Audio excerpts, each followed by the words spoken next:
is happening, BC Spirits? BC Spirits episode Spirit of Day number 106.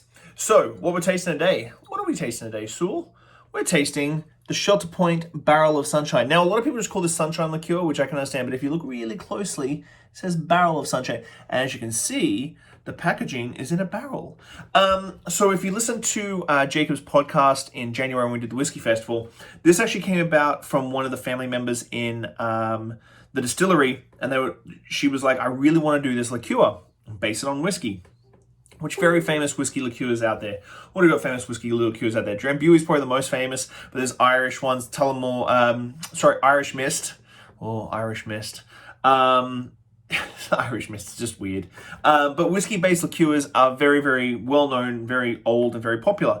They used to really be what they sort of were created for was as a cure-all. So you'd have everything that you would put into like a hot toddy in a liqueur base. Top up with some hot water, chuck some lemon in there, get rid of a cold, get rid of anything. So the Barrel of Sunshine is an orange spice maple liqueur. So what's it got in it? It's 2-row barley, yeast, maple syrup, orange flavoring, chai tea extract, and a little bit of maple extract. So whiskey-based liqueurs, super popular. I think that Drambuie needs to have a comeback. For some strange reason, I'll tell you a fun story about Drambuie. When I worked up on Hayman Island in the Great Barrier Reef in the Whitsundays, when I was like 22, 23, for some reason, I was going through a phase of trying to be a hipster bartender before it was cool, and I would go to the staff bar and drink double Drambuies on the rocks, which you can imagine Drambuie is actually quite sweet. You can imagine what sort of headaches I had mixing double Drambuies on the rocks with fucking Coronas. But it was such a weird thing. It's tropical climate. Everybody drinking vodka sodas and gin and tonics and stuff, and I'm classy drinking double Drambuies on the rocks. But I do have an affinity with Drambuie and, of course, the Rusty Nail. I love the Rusty Nail. I think it's a fantastic cocktail that needs to make a comeback as well. Rusty Nail traditionally is equal parts Scotch, usually blended, with Drambuie. And then I like to do what is going on with me today? Orange twist. I think I'm speaking too fast, and it's just my brain is going further than my mouth.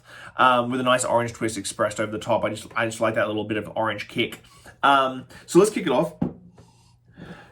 On the nose, just a big whack of Curacao orange, that sort of bitter orange pith, dried orange pith. Very fragrant, aromatic.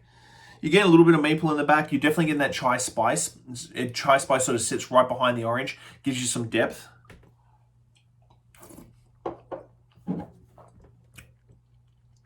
On the palate, for 30%, still got a bit of up there. Not overly sweet. The maple hits you right in the back. I'm not a big fan of maple. I'm Australian. I didn't grow up with maple syrup. It's a very expensive, hard to get thing in Australia. So you don't grow up with that flavor. It's sort of like Canadians and Vegemite. Like, I love Vegemite. Most of you probably hate Vegemite. It's just a flavor you grow up with. And I've never really just got my head around. It's not a flavor that I go, I want to put that in a cocktail. But the maple and the chai and the orange just really work. They dance. Like, the maple gives you a good bass note. Your orange is like this high note, and then the chai tea just like slides right through the middle. There's a beautiful treble all the way through if you're thinking about music. Really deep, complex. Hit this up in a Rusty Nail with their classic artisan or their double barrel. You've got a gangster Rusty Nail all day long. Number 106, the Barrel of Sunshine from Shelter Point. See you guys tomorrow. Bye.